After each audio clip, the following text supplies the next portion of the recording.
What's the deal, cuz? What's going on with you, cuz? All is well. What's this new score with you? What's up? Oh, nothing much. Enjoying the nice weather here up in Phoenix. It's like been raining a little bit, so it was a little overcast today instead of being hot. So that was what's up. Okay, yeah, we had actually some rain earlier this morning, and it was pretty cloudy, and it rained, I want to say maybe a couple of hours, but nonetheless, everything's all good. Okay. Yeah, I actually went to the Juneteenth festival here in Phoenix this afternoon around like 5 or 6 is when it started. So I just got back from that. It was pretty cool. How was it? What was the turnout there and everything, It was a lot of people there. It was down here at East Lake Park here in Phoenix. Mm-hmm. So it was, I would say, probably at least 1,000 people when I was down there, and they had a lot of little performances, like people dancing, kids dancing, people doing spoken word, and then they had a lot of vendors, like black organizations in town that were talking about whatever type of different events that they had going on, or just information about their organization. And then they had a lot of other organizations, like Wells Fargo was there, and the Phoenix Police Department was there. I guess they were just talking to people in the community, and I think they were talking about jobs as well. So it was actually pretty cool. What did they want? They was actually down there trying to recruit.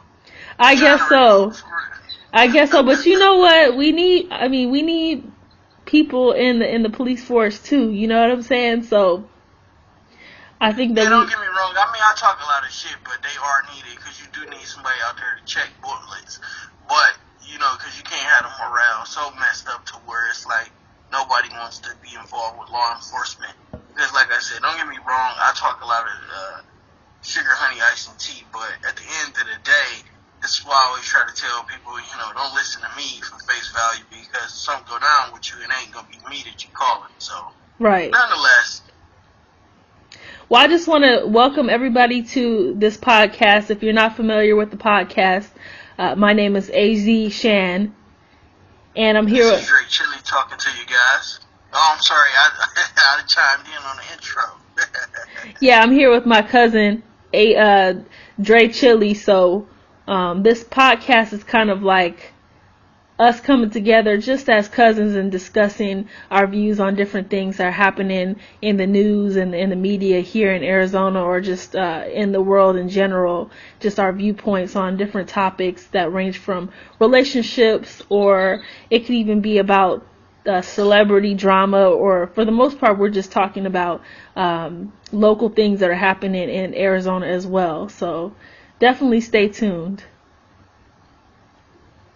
Yeah, we got a lot of cool topics coming up for you guys, and I want to say this hour of the podcast, so right. Look out and listen in and tune in. Everybody, by the way, when you guys get a chance, subscribe to our YouTube channel. We're working on it, but we should have it up, very soon, as well as subscribe to the Facebook channel as well, or exactly. Facebook page rather. Sorry about that. Yep. So we'll have both of those things going for you guys to check out, and we'll have a link to that also at the end of this podcast. So stay tuned. All right, cuz. So let's just get into it. So what's going on down there in Tucson? I'm staying out of the way. DreChilly kind of almost damn near ripped out a muscle, working out in the bicep area, but so I'm just recovering from my little injury and everything. But other than that, all is well, man. Nothing much, man. Just taking everything one day at a time. And like I said, staying out of the way. I've been watching a lot of the stuff that's been happening on social media, as well as this whole Me Too movement, in which we'll get into a lot of that stuff later on in the podcast. But other than that, all is well. It was a kind of a rainy day earlier, but the rain has stopped and subsided. So pretty much just looking forward to enjoying my weekend and everything. What about you? Yeah, I'm enjoying the weekend too. Like I said, the Juneteenth festival was pretty cool. Just seeing all the different things that there are to do in town, and then also just seeing everybody come together. They had a lot of vendors as far as like food and stuff. So a lot of like restaurants that I hadn't even heard of. They kind of came out. It kind of seemed like a good opportunity for people that are trying to start a new little business to promote themselves. So I thought that that was a good thing as well. But tomorrow I'm going to this concert, the Regina Bell concert, with my mom. So that'll be pretty cool to check that out. Looking forward to checking out Regina Bell. You know what? I really am only a Regina Bell fan because of my mom. Like, I only am familiar with a lot of her music because of my mom. I mean, most people are only familiar with Regina Bell because of that Peabo Bryson song that she did, A Whole New World, for Aladdin. But she actually had like 3 really good albums that I remember. And she came out in the 90s, so it's kind of like, I think her stardom was kind of like overshadowed by like all the other artists that were out in the 90s. So I think that a lot of people might forget like who she is or like what the songs that she did back in the day. I can't remember if it was like the early 90s she came out, or maybe it might have been in the late 80s, but she yeah, she probably was more like late 80s, but I remember she was still making music in the 90s as well. So she had a couple of hits with Jeffrey Osborne too, from what I remember. And speaking of which, you mentioned the animated movie Aladdin. They're actually supposed to be making a motion picture, a remake of that. I believe it comes out the top of next year. So that'd be pretty interesting. It's like supposed to be live action. I don't know if you heard about that, but I did. I heard about the live action. I was excited about it.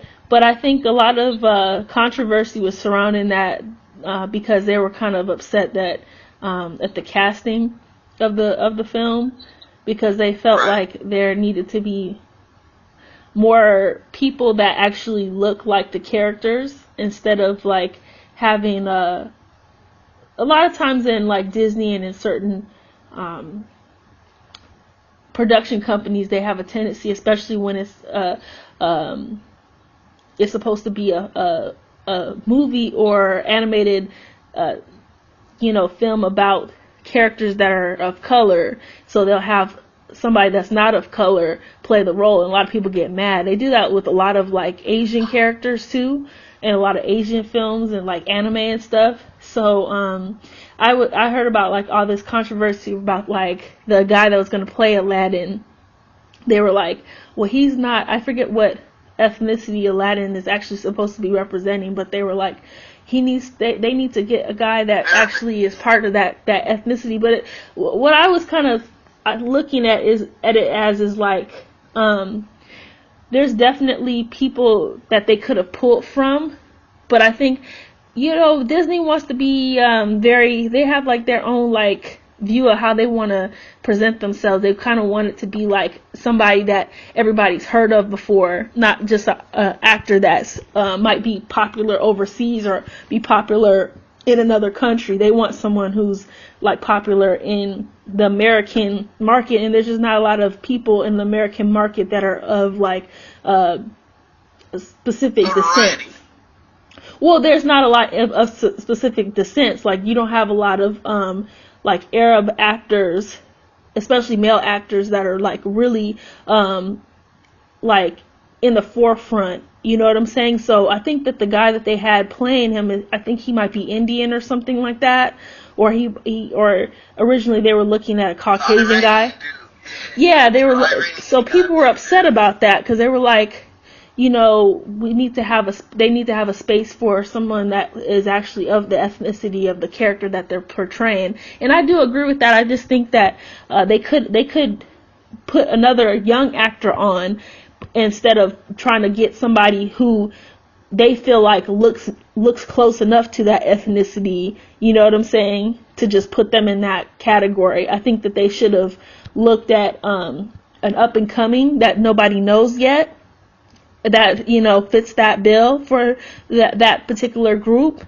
And because Disney is like that's how a lot of these younger kids get their start. So it's like, why wouldn't you choose somebody who's up and coming, or why don't you choose someone who might not be really popular in the American scene, but might be popular in their market, like in another country or something, and try to kind of bridge the gap. You know what I'm saying? But yeah, so I heard about that, them making it. I'm looking forward to it, but sometimes I kind of feel like when they did Beauty and the Beast, I wasn't sure if it was going to be good, because sometimes I don't like it when they take a cartoon movie and try to do like live action on it, and sometimes I don't think it's as good anymore when they do that. So I'm curious. It takes away the significance from, like, you know, your childhood memories with it being animated and everything like that. Excuse me, the guy's name is Mina Masad. He's actually Canadian born, but he's of Egyptian descent. So excuse me that's in regards to the gentleman who's scheduled to play the main character of Aladdin for the up and coming movie.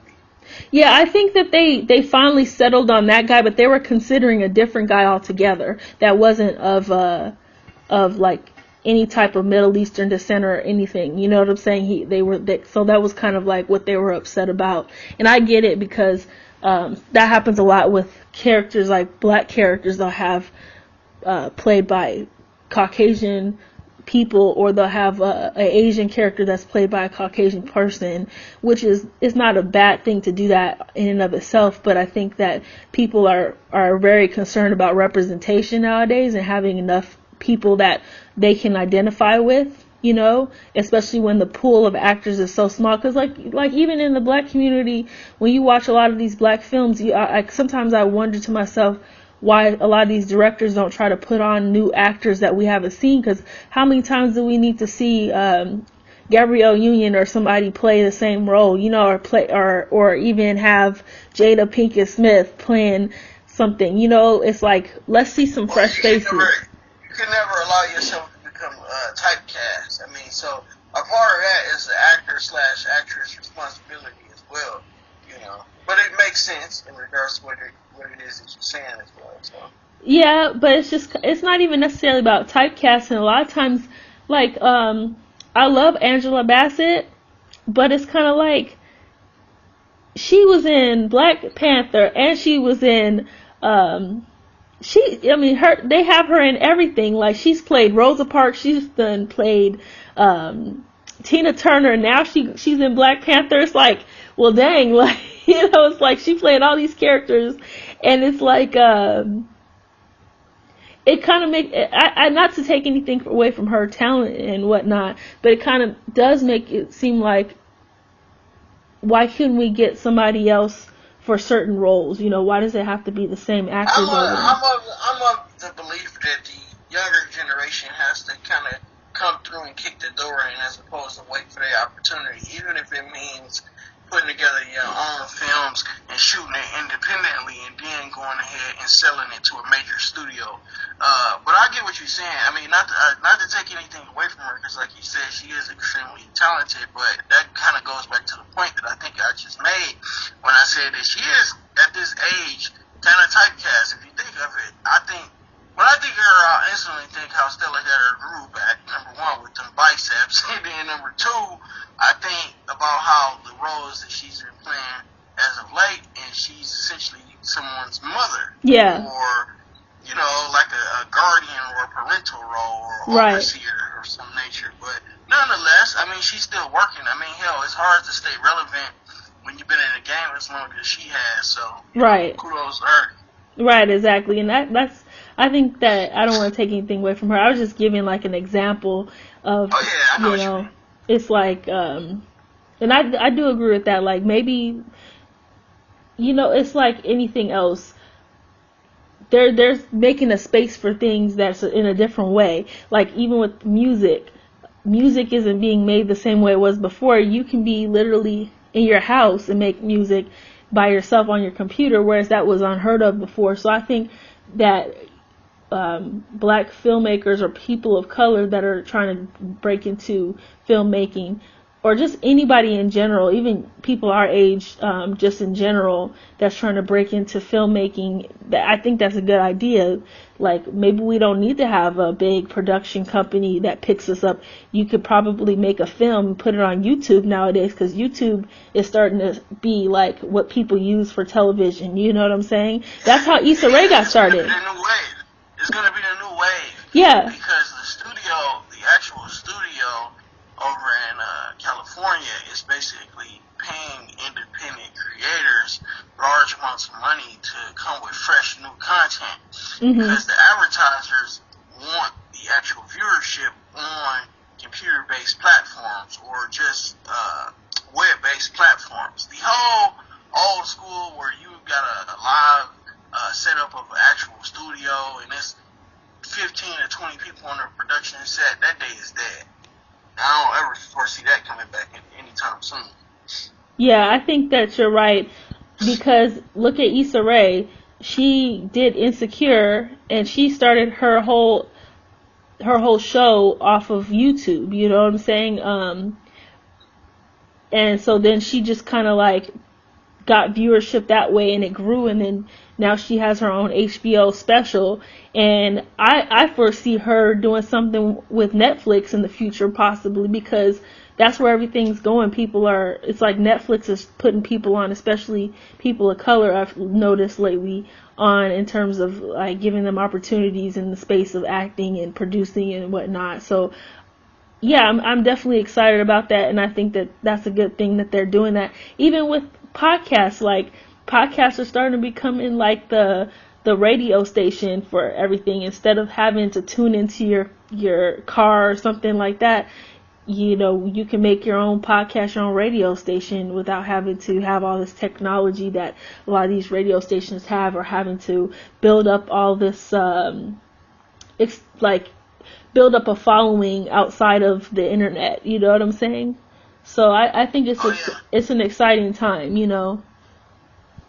So yeah, all the way around, because like I said, if you create content, there's no reason why you shouldn't have direct control over the content underneath, you know, your banner, and however you want to release it. You can, you know, produce it, you can edit it, you can pretty much do whatever you want to do with it. And the cool thing that I like about it, as long as it's not anything that's violating YouTube community guidelines in the form of hate speech and stuff like that, then you pretty much you exempt from, you know, being regulated. So right. You don't have the viewership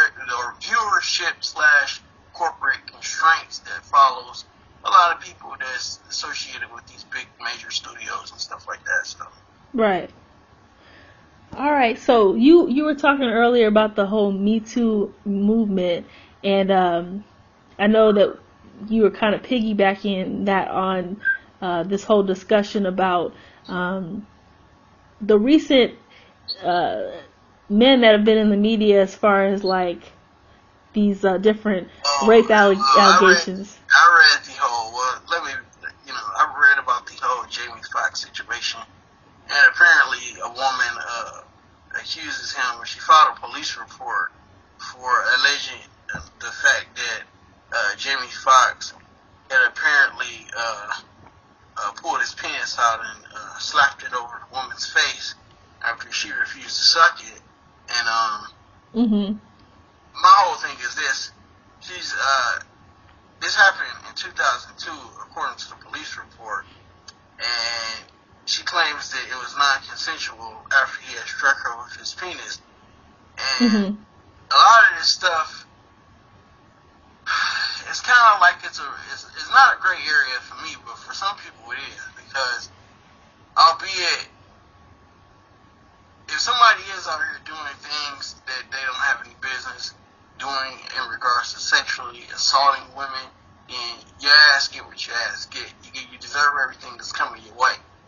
However, whenever it's a situation to where a person have waited a very long time, because this happened in 2002, we living in the year 2018 currently, so it just kind of, it creates and it paints a picture of a malicious intent, I believe, on the so-called accuser side, because somebody did something that you were uncomfortable with at that time,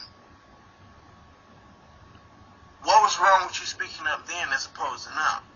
And especially, a lot of people use these terms, allegations, as well as allegedly, a little bit too loosely. But when you guys look up the legal definition, these allegations, as well as alleged complaints, still need to be verified eventually, meaning in the form of a complaint, in which in his particular case, the woman did. She filed a police report. But I give Jamie Foxx kudos for the fact that he countered her actual police report and had the police put in a police report on his own by stating that, you know, this is a false report that she filed. And I believe that he deserved props, because where a lot of these celebrities mess up at, if they haven't done anything wrong, is that they let TMZ, they let all these media and / news publications put out allegations that are unverified, and it creates the presumption that something has taken place, and nobody gives verification to the presumption, and you leave yourself open for a lot of defamation of character suits when you do shit like that. So kudos to him in regards to this whole Me Too movement shit. Now, for women that are actual victims of men that have did things, I do feel as if those men need to be held accountable for their actions. However, I also believe that when women put themselves in positions, it has to be some form of accountability on both sides. When you have put yourself in a position as a grown woman by going to a man's hotel room, you're going to a man's home. I don't know about you're that. underneath the pretense. Okay, well, we're gonna dialogue about that. And you have put yourself in a position. I just feel as if you open yourself up for a lot of things to go south. Not to make it right, because, however, even if you are in those situations, I'm not excluding the fact that if a man has sexually assaulted a woman, that you're wrong. If you're wrong, you're wrong. However, the accountability needs to be from a proactive approach in regards to a lot of these women, because it's so dangerous out here nowadays that it's like if a man invites a woman up to his hotel room, or he invites a woman to his home, it's damn near like you gotta have a GoPro attached on your chest, and you gotta have a goddamn NDA signed, as well as a video released, you know, asking for this woman's consent. So, because of this whole Me Too movement shit. That's just my opinion on that, so you can rebuttal that if you want to. Well, you know, I do think that there are instances where, especially when you're talking about celebrities, there are people that are out to extort them and try to trump up all these allegations and make it more than what it is. So that is a fact that does happen. But at the same time, I think what this whole situation is showing is that these type of things happen a lot more often than people would realize, that women are put into compromising situations all the time, and it's kind of like a slippery slope as far as like what is considered consensual and what is not. And I just think that when you try to say that women shouldn't put themselves in these type of situations, now there are things that women can do to prevent that from happening, and try to think ahead for, but sometimes, you know, you don't go into a situation expecting certain things to happen to you. You're going into it trusting the person. When I say accountability on both ends is, well, I've noticed that a lot of women call the police on a lot of men for anything else. If it's a domestic violence dispute, if a man has put his hands on a woman or slapped the shit out of her or done anything, they call the police. Why is it that the mass majority of these women have not called the police or filed any type of criminal complaint against these men that they have allegedly, you know, sexually assaulted them, touched their pussy, you know, grabbed their breasts, or whatever the case may be?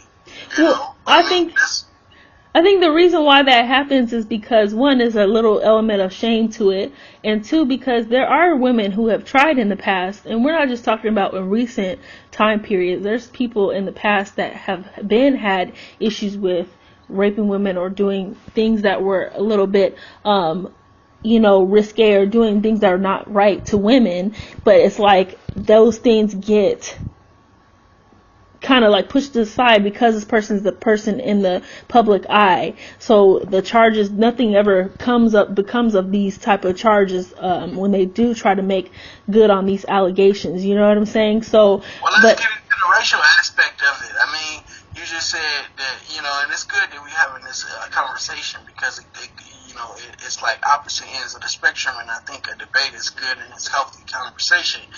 Well, I mean, you look at the Bill Cosby situation, and I'm not here to take up for Bill Cosby because anybody who knows DreChilly knows that DreChilly hasn't been a Bill Cosby fan for a very long time due to the fact that I feel as if he said a lot of things that was disparaging to the youth or youthful young black community, and it just shows that no matter how much money or fame that you ever have, you're still a black man living in America. And I'm saying all that to say that most of his accusers, a lot of this shit happened 30, 35 plus years ago, except for the woman that the actual criminal complaint was filed on her behalf. I believe that situation happened in 2002, where he settled with her in 2005 in a civil suit for an undisclosed amount of money. But what I'm saying is that kind of negates the notion that women have tried. I mean, hell, you look at this Gloria Allred as well as this, what's the other one, Lisa Bloom. It's like it's a goddamn witch hunt for anybody that caused a woman to slip over a banana peel. I mean, he's a part of the Me Too shameful movement. I mean, it's good and it's a healthy debate. But well, I think with Bill Cosby's situation, I think it's kind of a mixture. I think there are instances where it's proven that he has taken advantage of women, and I think anytime that you pay off someone to that is alleging that you did this to them, and you pay for them to go back to school and whatnot, that's admitting some form of guilt. Because if you didn't think that you had anything to do with this or whatever, then why would you go to those lengths? And then it's like those type of things that happen come back in the future. And when he had all these other women that had allegations against him, so I think that on one hand, I do think that there are some women that might be kind of just out to get him because they might not like something that he said or did to them at some point in their life. But I do think that there's enough evidence to show that he has done things that are very questionable and put women in compromising positions and even taken advantage of women. You know what I'm saying? So I think his situation is a little unique. I think it's a combination of maybe a little bit of witch hunting going on, but I think it's also this man actually has done this. You know what I'm saying? And so well, let me ask you this: Were you shocked when all of these allegations came out about this man giving women, pills and shit like that, and causing these women to, fall asleep for periods of time, and following them, what the accusations were?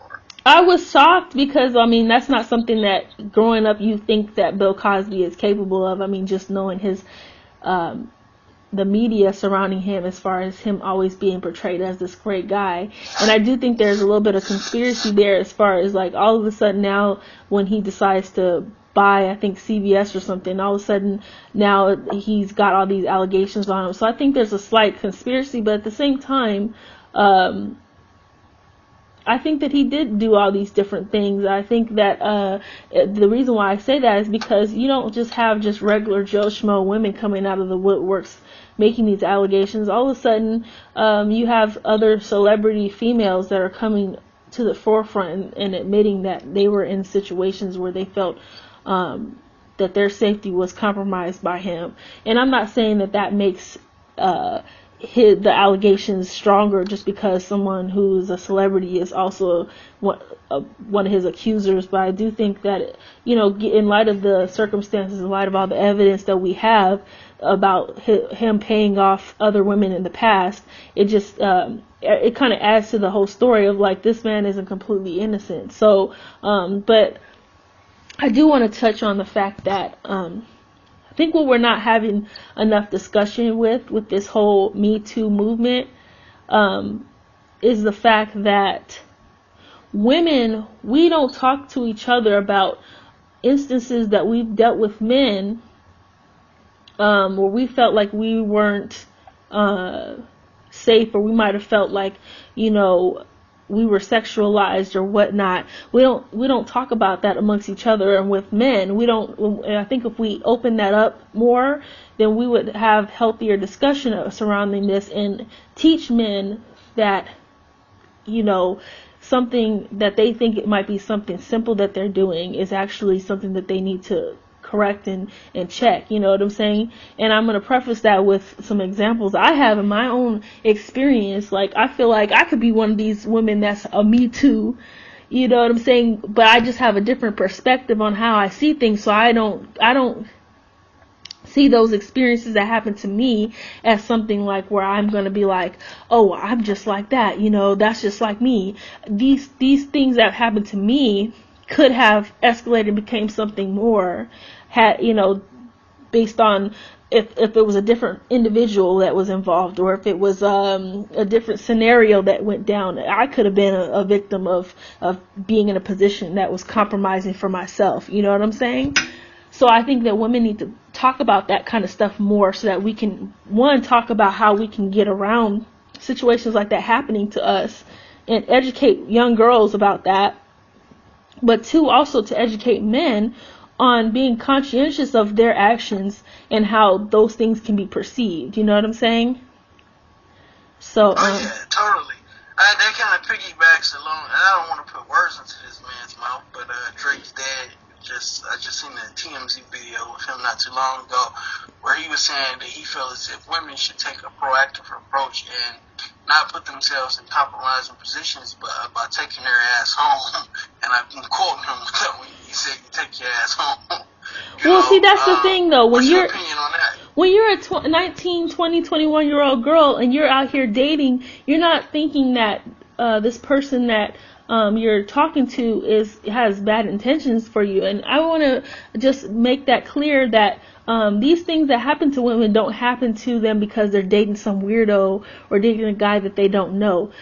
Because sometimes these things happen even when they know the guy, and they've been knowing the guy for a long time, and then they might be in a situation where, they are forced to do things that when they really sat down and thought about it, or maybe in that moment they didn't really want to do. You know what I'm saying? What were you going to say? Yeah. So, I was saying, what do you think some of the solutions or some of the things that young girls could do to prevent this type of situation from happening to them personally? Well, I can't go into that until I talk about my own experience with that. So, okay, well, do share. Well, I was a young 18, 19, 20-year-old girl dating, and I just want to preface this by saying, like, in no way was I ever a victim of rape or anything like that, or been taken advantage of, but I have been in compromising positions where, I felt like if I wasn't the type of person that I was, I could have easily been pressured into doing something I didn't want to do, and that could have been construed as a compliance by, the opposite sex. So I'm out here, an 18-year-old kid, and I'm dating, and I know when I'm dating different guys, I'm just trying to get to know them. I'm not trying to have intercourse with them, because at that point in my life, I wasn't having intercourse, and I was the type of girl that was like, I don't want to have sex with someone unless I'm in love with them, or unless I am in a relationship with them. But to get to that point, you have to date people. You know what I'm saying? So I went on several dates. I had two crazy incidents that happened to me as a young college girl trying to date different guys that are just dumb. They just were dumb guys, boys being dumb. You know what I'm saying? one incident, I went on a date with a guy, and on the date, he invited me to go play billiards. So we're playing pool at this bar, and we're having a good time. And at the end of the date, he was like, let's go swimming at my apartment complex. And I'm thinking, this is innocent. It's a public place, because we talked about going swimming before the date. So I had already brought my bathing suit. So I meet him back at his apartment complex to go swimming at the pool, and I get changed at the pool because the pool had its own bathroom and everything like that. So I get changed. We go swimming. We have a great time, splashing each other, just swimming around and everything. So about an hour in, he's like, oh, it's getting kind of late. Because when we started swimming, it was about 5 or 6 o'clock in the afternoon, so it wasn't like super late at night or anything. So we were only swimming till probably 7 or 8 o'clock at night. And I was like, yeah, I need to go home. And I was like, but man, I didn't bring a towel to dry off with. And he's like, well, we're here at my apartment. I can just go and get a towel for us to dry off. And I was like, yeah, cool. And I also want to say this guy lived at home with his mom. You know what I'm saying? So it wasn't like he was he was the same age as me. I knew this guy from high school, and we reconnected while I was in college. You know what I'm saying? So I thought, oh, I can trust him. I know him. So he's like, well, the towels are in my house, so why don't you just follow me back to my apartment, because it's not like really close to the pool. And I was like, okay, cool. So I go in my bathing suit. I walk to his apartment. I say hello to his mother. He introduced me. And then he leads me to the den, where he said, just wait here, I'll go get the towels. So I'm sitting there waiting for him to get the towels, and I'm thinking, his mom's in the back room or whatnot, and I'll just wait here, and then I'll dry off, and then I'll get changed, and then I'll go home, And then all of a sudden, this man comes back out of the room, because his room was right next to the den. And he comes back out, and he's butt naked.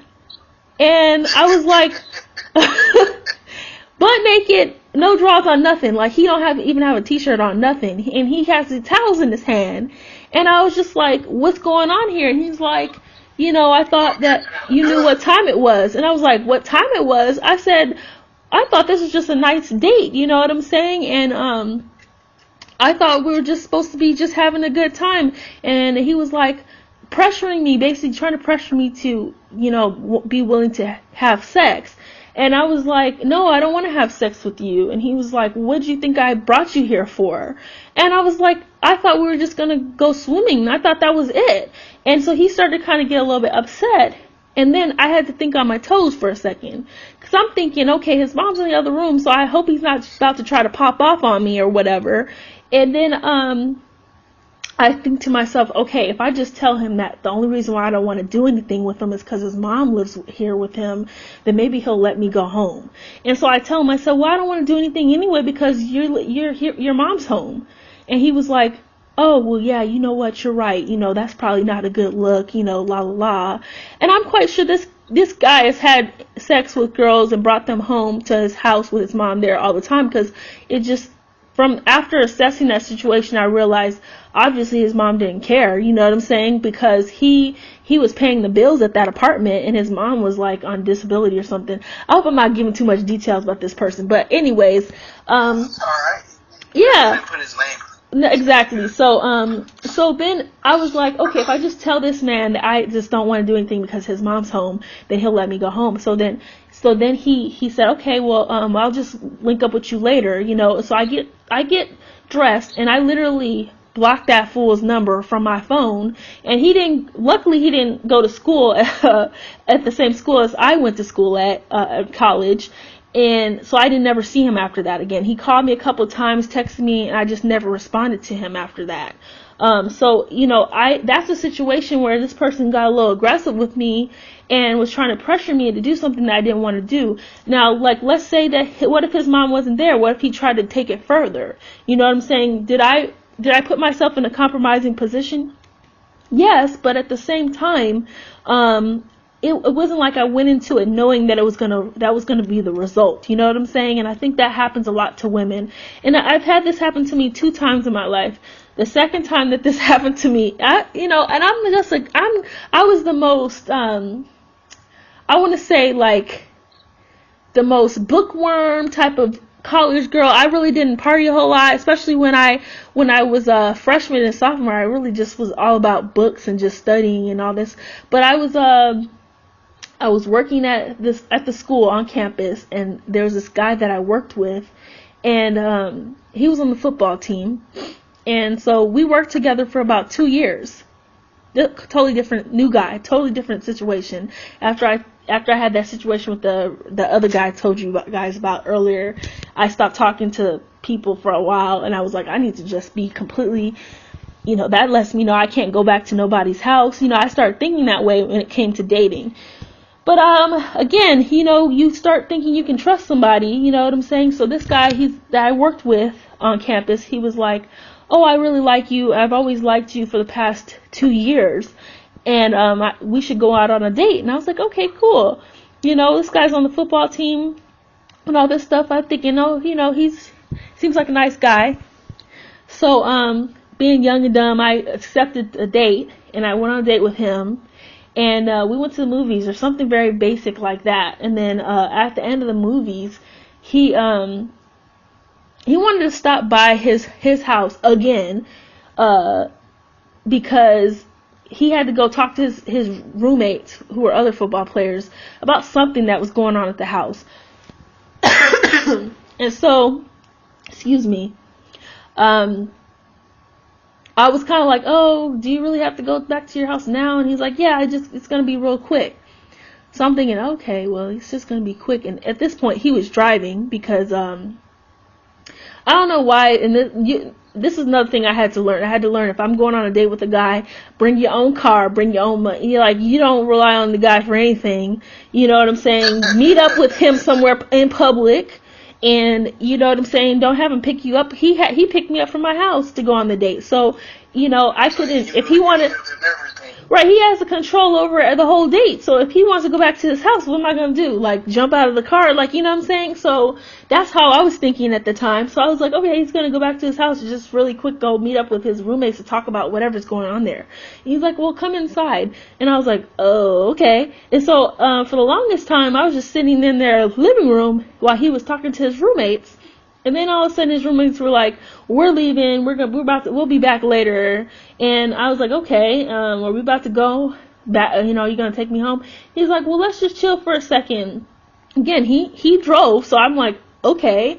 And so he gives me, some juice or something to drink or whatever. There's so many different points of like tips and stuff about women dating. Like, don't take no drink from no guy. Don't drive yourself. These are tips I'm dropping right now. Hit like little, dropping some knowledge here. Don't meet up with a guy at his house. Don't let him, if you're not ready to do anything with him, don't put yourself in a situation like that. So anyways, he gives me a drink. And then he's like, I'm just going to go to the bathroom really quick. And so I was like, okay. So I'm in the living room still of this house, because they lived in a house that they I guess split the rent for or something.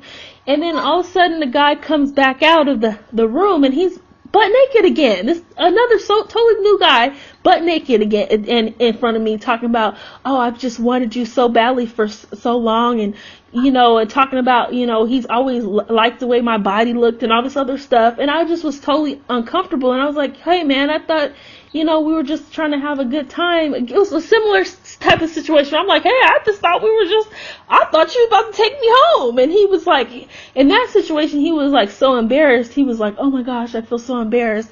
He's like, yeah, you're right. I feel like I'm totally blowing it and messing things up for this. And so he goes and gets changed, and he takes me home. And the whole car ride, it was totally awkward. You know what I'm saying?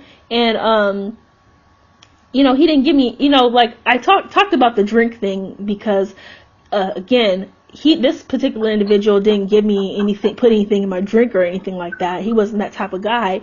But think about it like this. Like, what if he had put something in my drink, knowing I was just waiting for him to come out of the bathroom in his living room? You know what I'm saying? He could have taken advantage of me in that situation. So when you talk about these type of things, Dre, it makes me think about those scenarios in which I made a judgment call that wasn't necessarily a bad one, I wouldn't say. I think it's just like you trust someone too much to think that, oh, that they're not going to do this to you because, you know, oh, I've known you since high school, or oh, I know you, I've worked with you for 2 years and, you know, we're cool and now you're telling me you like me, that's cool. You know what I'm saying? You're not thinking that in that scenario, like when a woman thinks that they're going to be taken advantage of, they think when I go to the club, some guy might slip something in my drink, so I got to keep my drink with me at all times. That's the kind of advice women, especially mothers, tell girls.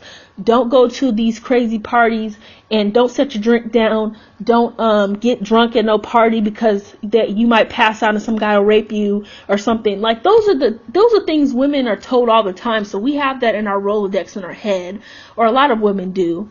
But we don't think about instances in our everyday regular life where we could be vulnerable. You know what I'm saying? We just think that some guy that's some crazy weirdo is going to come out of the bushes somewhere and just kind of like try to snatch us or something. We don't think about like, oh no, the regular everyday average Joe Schmo guy could be trying to, you know, that you know could put you in a situation where you feel forced to comply, and your yes in this moment is really a no. You know what I'm saying? Like, my no in that moment was, no, I don't want to do this. So I lucked out with people that were not trying to take advantage of me necessarily and were like, okay, fine, you can go home. But how many guys are in a situation where they thinking the girl is down to have sex, and they might think, oh, I just got to do a little persuading. You know, she might be a little bit more like, I don't want to go too fast, and that's the only reason why I don't want to have sex. You know what I'm saying? She might not be like, nah, I just don't want to have sex with you. You know what I'm saying? Like, guys don't think that way. So they're them being like, yeah, let's do it, let's impression the girl. They don't realize they're putting themselves in a situation where a woman could later on say, I was coerced, or I was harassed into doing this and he raped me. Like, a woman could take that perspective because if you make someone feel uncomfortable, they could press charges later on. Is that necessarily right? I don't know, because I'm not there in that situation to assess what was going down and what level of coercion was taking place. Was it just like a, come on, let's do it? Or was it like, no, bitch, you better get down there and suck my D? You know what I'm saying? Like, you know, like, I don't know what's... like that man on fucking Sugar Hill, when he slapped the shit out of him wrong instead. Right. You better suck my dick. Right.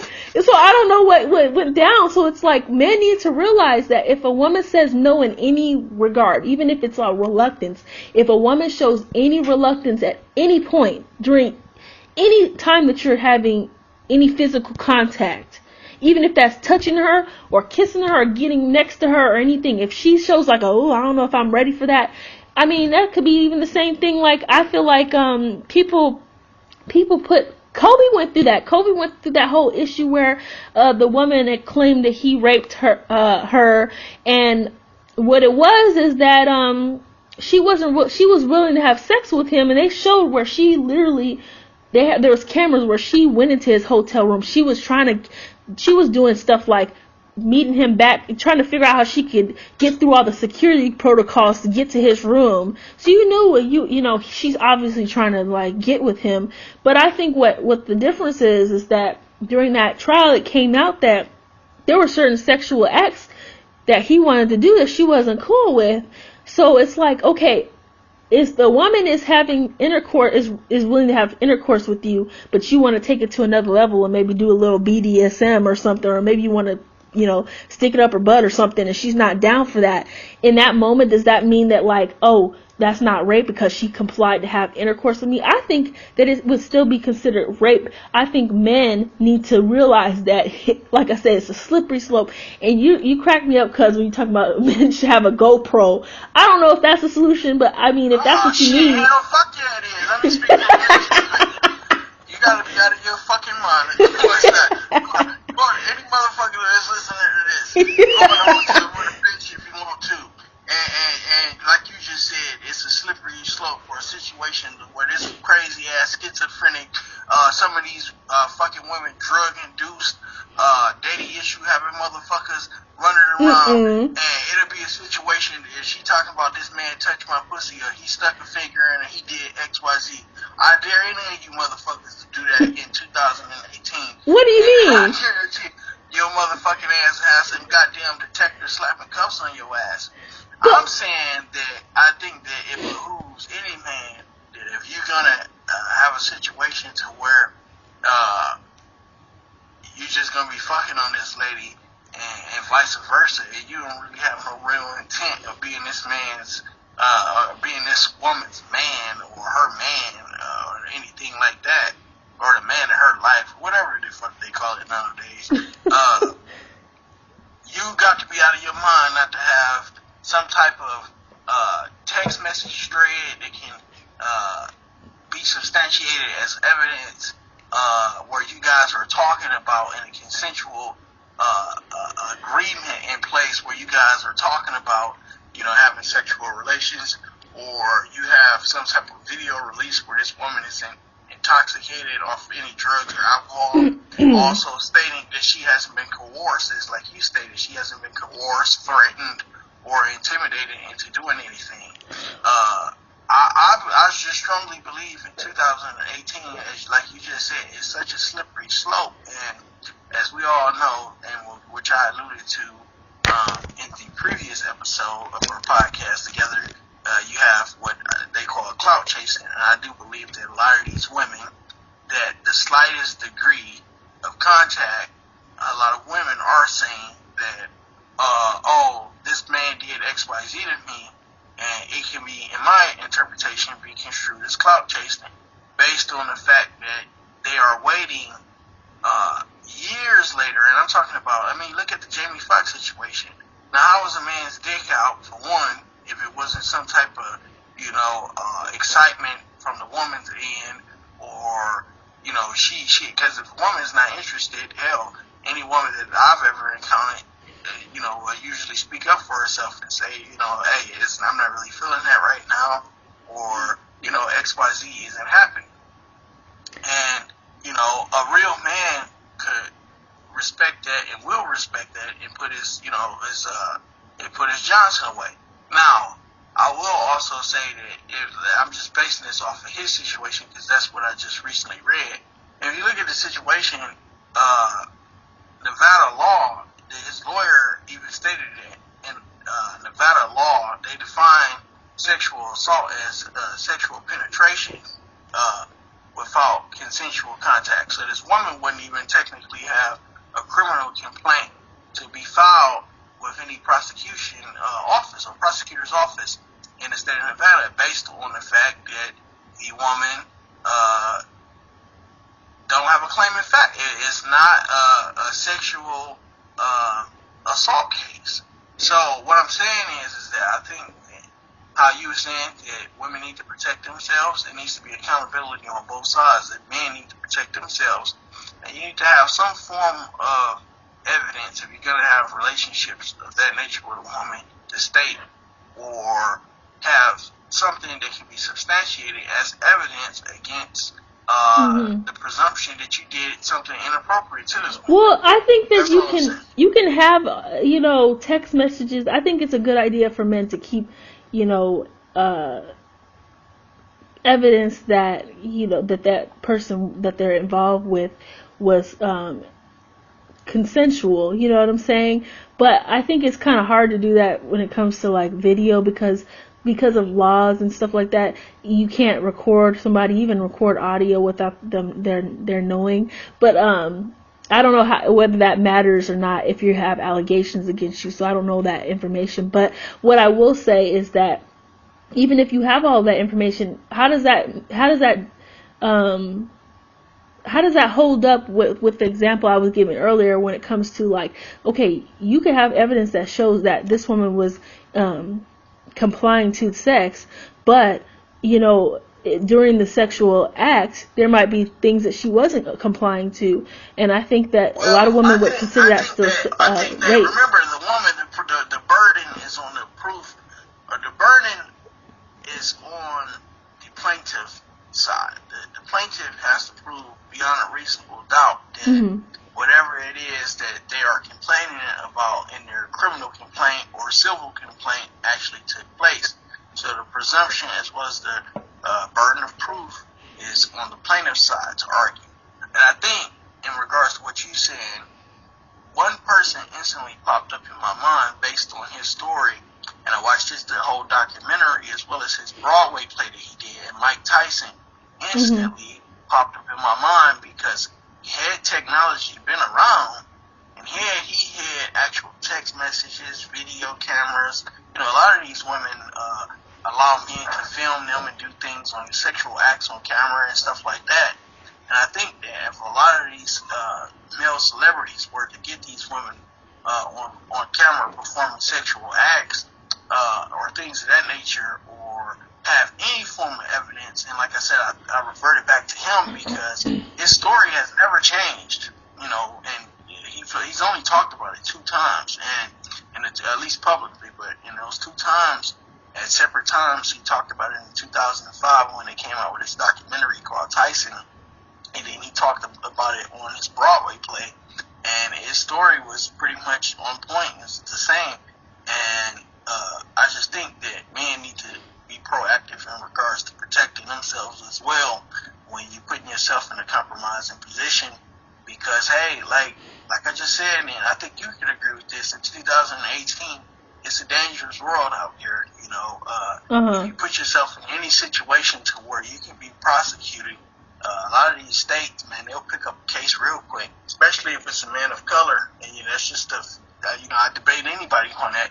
You look at Roman Polanski, this man is a, you know, I don't even really want to go down that rabbit hole, but look at the man, Roman Polanski, you know, a known child molester, verified child molester, and pretty much has been able to evade prosecution or evade extradition back to the United States to be held accountable for a lot of the things that he did to a lot of women. So, I mean, yeah, that's my thoughts on it. Well, I get what you're saying. I'm just saying that I do think that, you know, there should be a way to get some type of evidence or whatever to substantiate that you're innocent. But at the same time, I do think that sometimes it's not as clear cut as that. Like sometimes, and I think, like, for example, going back to Kobe Bryant's case, I think the only reason why the girl lost that case is because she actually had semen from another man and Kobe's in her. So they were like, lady, you was just out here just having all this, you know. You know what I'm saying? Right. So but had she not done that, she would have won because she was able to prove that she was. I think he admitted that there were some times in there where she might not have, you know, like that the direction of the sexual acts weren't exactly what she wanted. I'll have to pull the case, but I'll have to pull it too because I don't know all the details. But he almost got caught up. If it hadn't been for that, I know that much. From what I remember of it is that, yeah, you're right. It was something along the lines where they found another man's semen in this woman's underwear, and that was number one, the evidence pointing, you know, to the fact that the first thing the lawyer is going to do is go in and, like, I'll use the Amber Rose term, slut shamer, because well, that's what she was. She had sex with multiple men, and that's what it is. That's the terminology that is usually used. Yeah. Is it a double standard? Yes, it is. Is it biased? Yes, it is. But that's the world we live in. You know how a lot of people like to say, well, be a man and suck it up. So, okay, if a man calls a girl who likes to have sex with multiple men a slut, then so be it. Suck it up. Be a woman. Be a slut. Oh, my gosh. What I'm saying, Dre, what I'm saying is that, what I'm saying is that, he ended up settling with her, from what I remember, and it was a non-disclosure agreement. So the details of how much money she ended up getting. So she ended up still getting paid. That's crazy. Yeah, she ended up. And see, this is where I fault a lot of these men that are in the media or high-profile athletes or public figures in general, when you haven't done anything wrong, the degree of guilt tends to point more in your direction when you settle with people, because I am of the belief that I don't give a shit what type of media scrutiny, what type of anything takes place in my career. If I haven't done anything to a person, I'm not paying the shit. Mm-hmm. Now, that creates the presumption, number one, and then number two is the fact that a lot of these guys are not filing counterclaims. These allegations have to be verified, and the fact that they are not filing counterclaims, it leaves themselves open for missed opportunities such as endorsement deals, television deals, shoe contracts, whatever the case may be. And they have a liable claim for defamation of character as well as potential lost earnings. And, you really can't collect on nobody that, don't really have anything to collect from. So, what are you going to do? You're going to file a fucking counterclaim against somebody, saying that maybe makes $50,000 to $60,000 a year, you're a multimillionaire? That doesn't really make any sense. Unless you was doing it to prove a point and saying, okay, well, enough is enough. Everything that this woman said was a lie, and I'm countersuing her, and I'm going to put liens on her shit. But then it's a slippery slope because the media will then assume, well, he's just being a bully, and he's just taking this poor person through the ringer because, here this man has all of this money, and he attached liens on this woman's property, and he's garnishing her check, and, all types of shit like that comes with the territory. But that's the, to me, the celebrities don't get the benefit of the doubt because the average person got to get their ass up and go to work every day. So the trade-off comes with the public scrutiny and things of that nature. This is just all talking points, that I'm saying. But if you're talking about sympathy, no, I don't have any sympathy for none of these guys. Now, the women of the Me Too movement, I believe that a lot of these cases are racially based in nature, and that's why I pay attention to it, so I can, get a clearer understanding as to what is going on. The fucking guy, the Webster guy, on Different Strokes. The woman, he tongue kissed me way back in 1980, and that was an experience. I mean, come on, girl, listen. Right, that's crazy. So. Yeah, I don't know. I think that it's just a difficult topic to talk about, but we got through it. I believe we both expressed our viewpoints and we got through it. And yeah. We talked about it and we shared opinions and facts, and you went over a lot of things that women can be proactive on to prevent themselves from being in situations like that. You covered that, and you pretty much put the nail in the coffin in regards to the proactive approach that most women should take. Right. So, what else? I think we were talking earlier off the air about kind of piggybacking off of that into the whole thing. Like, everybody seems to drag R. Kelly into this when they talk about these type of issues. Well, my attitude is this man has already had his day in court, meaning that, and I believe that case, wait a second, let me look this up because I want to make sure I got my facts straight, but he was criminally charged, and I believe that he was acquitted in 2005 of the pornography tape that was, leaked out where he was allegedly having sex with, I believe she was a 14-year-old girl, and he was acquitted. I'm sorry, he was acquitted in 2008, not in 2005. And I'll go ahead and read this article right now. It says, R. Kelly is acquitted in a child pornography case. It took more than 6 years for prosecutors to get the R&B star R. Kelly into court on charges of child pornography. It only took a few hours for a jury to declare him not guilty on all 14 counts. Mr. Kelly had been accused of making a 27-minute sex tape with an underage female, but a high-powered defense team convinced the jury of 9 men, 3 women that the identity of the girl was not conclusive. So maybe he did, maybe he didn't, dodge a bullet in regards to this girl's age.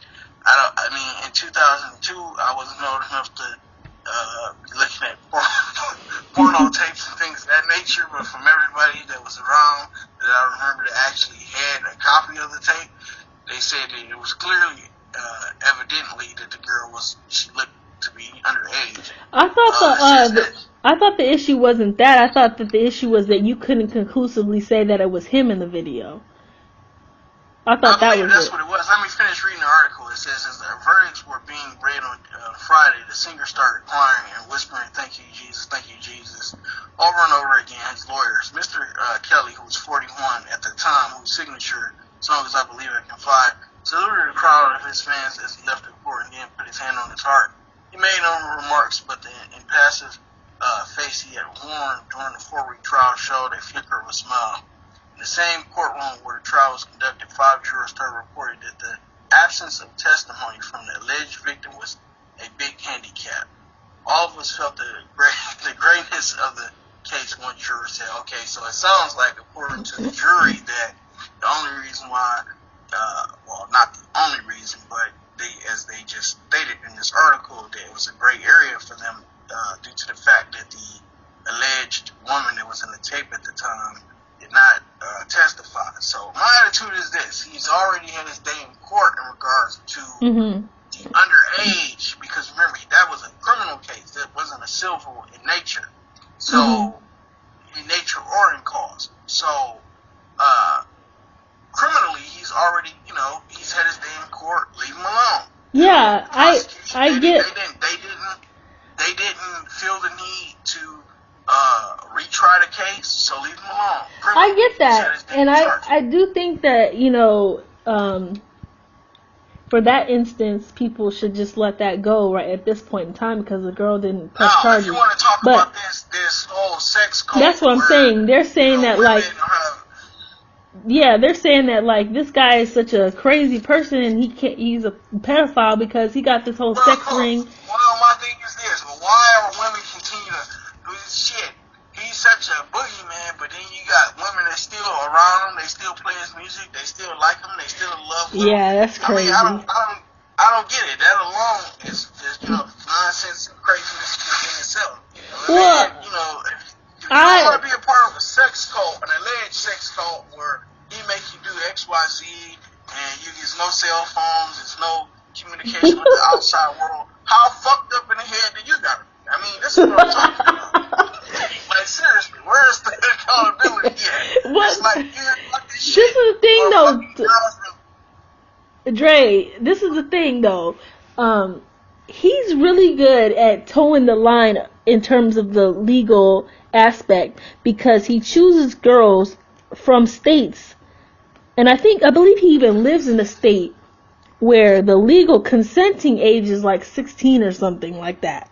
You know what I'm saying? So he specifically chooses women from states where the age limit of consent is very low, and he purposely has this, I guess, the sex cult mansion or whatever in a state where the laws are a little bit more lax on that type of stuff. I don't think that's a coincidence. I think that the man is perverted. I personally think that if you are attracted to a young woman who is not of age, meaning 18 years of age, if it's a year older. For the women that knew that but see, this is where, to me, there's brainwashing happening. Well, hold on. This, to me, if a woman wasn't held against her will, because now that shit is called kidnap, meaning that if they are not allowed to leave the mansion and shit like that, that's kidnap. Then the motherfucker can be charged criminally. Yeah. A lot of these women have left and have never said that this man, held me against my will. They're not gonna say that. They're all runaways. Okay. They're all runaways that ain't never. They're all runaways where they always happen to be the age where, again, the legal consenting age is 16. In that same state, typically the age in which a kid has, the say to be able to, basically be on their own is also lower as well. And there's a little bit of some other weird crap going on with this anyway too, because a lot of times these girls are from families that have already either signed them off to where they can be their own guardian. Yeah, so there's a lot of complex, I'm gonna call it fuckery, excuse my French, people, going on. With this, because it's like, how do you do that as a parent? But at the same time, there's brainwash going on. These girls are either runaways or they're victims of families where it's broken homes, or where parents feel like they don't have no other choice, or maybe this rich guy comes along and they say, well, if you let me have your daughter, I'll give you $1 million. That's a lot of money. You know what I'm saying? We don't know what's going on behind the scenes, but it's all fishy. But what I'm saying is that there's brainwashing going on, because if you're a girl that's plucked from obscurity somewhere and you don't have a life of anything really, you don't come from much, and this person is saying, okay, I'm going to shower you with attention and gifts, and you live this nice lavish lifestyle, but the only thing I wanted you to do is I want you to want to poke it in you a little bit, and I want you to do these weird things. I mean, some women might be like, who? You know what I'm saying? Some girls... You sound like that goddamn sheriff that was questioning in that dyke that got killed in that movie. Where he said, did he play with it a little bit? With the test shit. Fucking crazy. But anyway, keep going. Yeah. Well, what I'm saying is that, when you've been under years of brainwashing, you don't know when you if you got plucked at 15, 16 years old, by the time you're 19 or 20, 21, you so ingrained into the whole crazy that you don't even realize, hey, this isn't really normal, this isn't really what happens to people. And then you so addicted to the lifestyle that you're being exposed to, why would you want to go back to working at McDonald's or something? Because a lot of these girls, if he plucked you at 16, you don't have a high school diploma. What you gonna do? Go get a GED and go work at the Walmart? Not that that's a bad thing to work at Walmart. I'm not saying that. I'm just saying that, you're gonna go from basically having all of your wants and needs taken care of and having expensive things and not having to want for anything, to all of a sudden I'm back on the street. Like that, you know what I'm saying? There's an element of that going on also. So I just think that the man is bonkers crazy, and I do think it's crazy that people support him. And I think it's ridiculous, but this is the reason why people don't support him, because it's low key legal prostitution, basically childhood porn. My issue with this is that I'm talking about the criminal shit. Yeah, I get that. He's not doing anything illegal. It's close to it though. Done anything illegal, but you're right. It's a slippery slope. That's the goddamn article that I just read. It's basically, it sounded like his ass got off because the young girl wouldn't come in and testify and say, well, that man had peed on me in that video, whatever it is. That's what people were saying. He probably paid her off. He probably gave her a couple million, so she was like, this is the most money I've ever seen in my life. Why would I go and talk about dredge up some stuff that happened to me when I was 14? You know what I'm saying? And she could have been one of them girls that was, I'm not trying to blame her, but she could have been, we don't know what her mental state or what she was exposed to as a kid where that's normal. That's what I'm saying to you, because you don't think that it's something mentally that's wrong with these women, that if they, after hearing all of these years of these stories of women coming forward, that you got women that continue to sign up for this shit. In addition to the fact that why wouldn't they? I remember the one girl. Well, hold on. I remember this one girl where the dad made a big old, public speech in Chicago talking about how he dropped her off when they hadn't seen her in 4+ fucking years. What is going on? So if these women are being held against their will, yeah, lock his ass up. I'm all for it. But it gotta be some type of accountability on both sides, because it's like, okay, this man is doing X, Y, Z to these women in this sex matching or whatever the fuck he got going on. Seriously, if he doing all of this, where's the accountability at? Those parents should be held accountable, and that's the thing. Right. But then it's what separates him from some pedophile. You know what I'm saying? And then I want to touch on this too. You were talking earlier about why people wait for so long. You know, I've read a lot of articles and stuff about people that are victims of rape or even child molestation and stuff. Now, I do think it makes more sense when a child doesn't come forward until they're like an adult, like well into, and then they press charges, because you know there's an element of your mind that just cannot deal with that, and you had to go through that, so you kind of push it away. And so I do think that it is peculiar when adult women that have these things happen to them wait 30 years or something to say something about it. But I'm not going to take away from those women being victims. Don't get me wrong. I'm not knocking them either. What I'm knocking is this whole Me Too movement and how they publicize all of this stuff without this shit being verified. That's not my okay, I get you. Yeah, my beef they just is not hear a girl say I was raped and they just take it at face value. Exactly.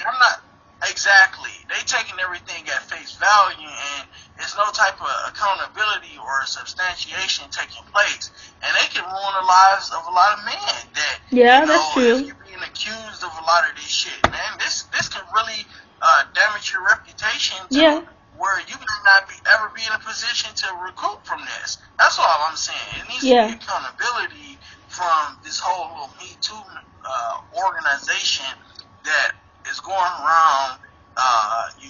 You are publicizing things that haven't been substantiated, verified. There's no type of criminal or civil complaints being filed against any of these men that have allegedly done these sexual assaults to these women.